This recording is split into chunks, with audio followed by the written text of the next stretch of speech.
แกรนด์แพรีไนท์อีพิกแกรนด์แพรีไนท์พี่น้องป้าที่โตมันมาอีหยังดักกระโดดกระเรือแต่พุ่นนะป้าบอลมันนี่จอดโดนจนมาขึ้นจอดอยู่เทิงสิปากทิ้งจนนั้นอันนี้เบิดพุ่นนะป้าที่โต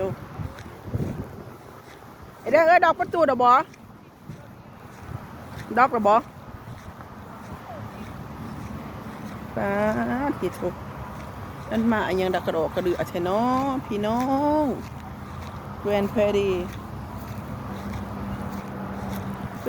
ไนท์ได้นี่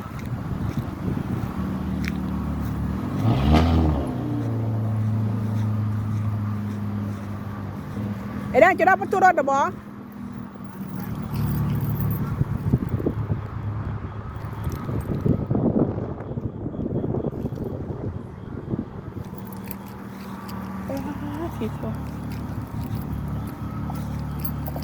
คุณน่ะพี่น้องเอ้ยนั่นเองดักกระโดดกระเดือแท้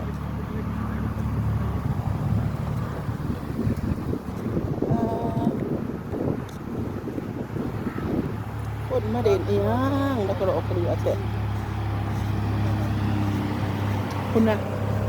บอลจอดโดดจอดด่า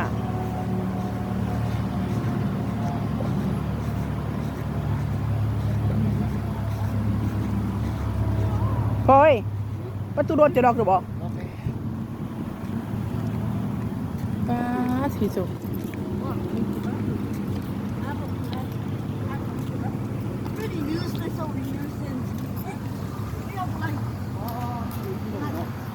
ป้า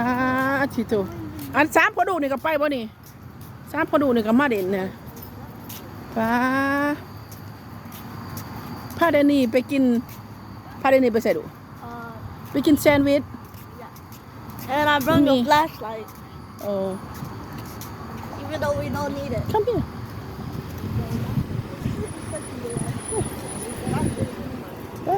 สิทุทากทิ้งดอดจนบ่มีบอลนี่อันนี้ก็เป็นบอลจิ้มเขาเขาจะไปใช้นี่ล่ะ Epic Center. Where we gotta go? Flashlight. Where we go? ยังก็ Epic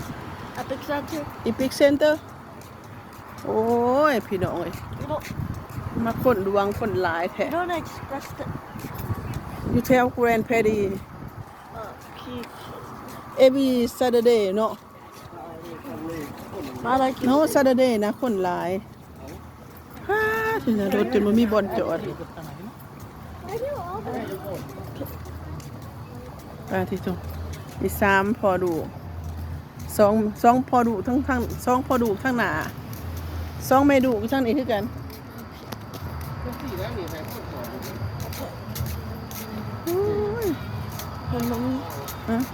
You don't just คุณนะ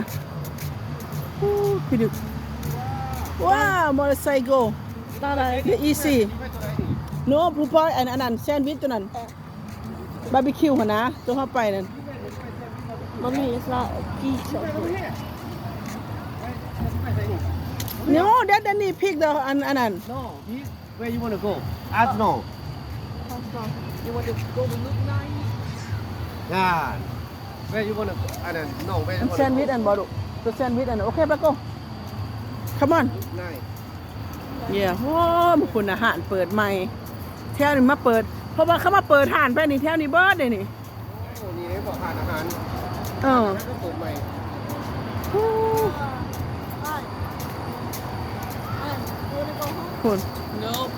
Go home. Stop. No, go home. โอ้ยโดดด่างคนได้หลายจะบัดละมันระว่างคนได้อย่ามันดงปลาคุณ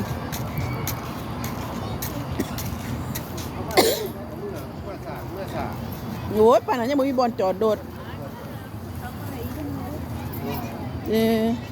9 โมงเข้ากันทีนี่ เขาโมกยังไง8 โมงมากครับพวกหลานโคตรเต็มหมดเลยท่านเอกโจม โน้เขาอันนี้นะอันบอร์เดอร์อันนั้นเขาเปิดเพลงนะ คุณนะ แรมเพล คุณ นี่ นะ ได้ อย่าแคว้นเพดีไหนพี่น้องเอ้ย เสิร์นเด้อผู้ใดนี่ น้ำเอาเบียร์มากินให้บ่เนี่ยนั่งขอนั่งตุ้มเบียร์ เนี่ย น่าว้าเฮ็ดได้ คุณไปหาแซนด์วิชตัวนั้นคุณ ป้าเลิกเลยเลิก เนี่ย ว้าวนี่มองเที่ยวไก่บ้าน แวนเพดีมีบอลเที่ยวเลยได้บัดนี้โอ้คนก็มานั่งเด่นได้โอ้ขมิ้นโอ้ขมิ้นนี่แล้วสบายคนมาหลาย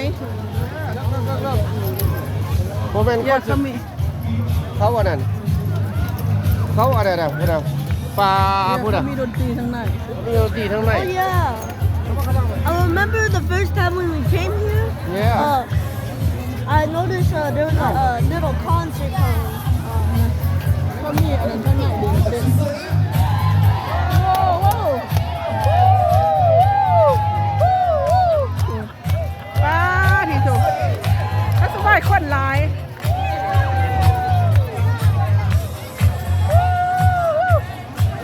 I should have brought a chair. Yeah,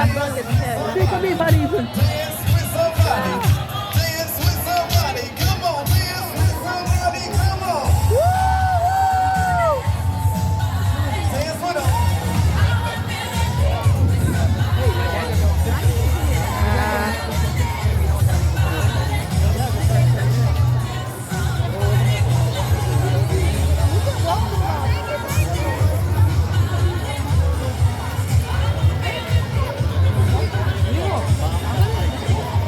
ว้าวคนได้พี่น้องเลยป้าที่สุดคนมาเด่น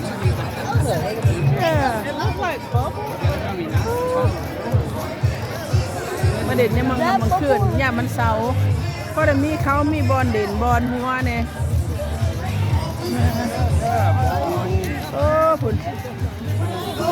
เนี่ยwe gotta go eat over there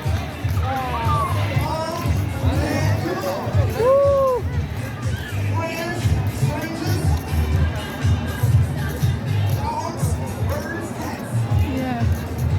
Go eat the barbecue. Boo-boo-coo. Barbecue.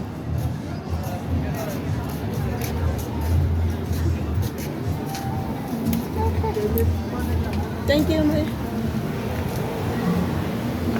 Welcome.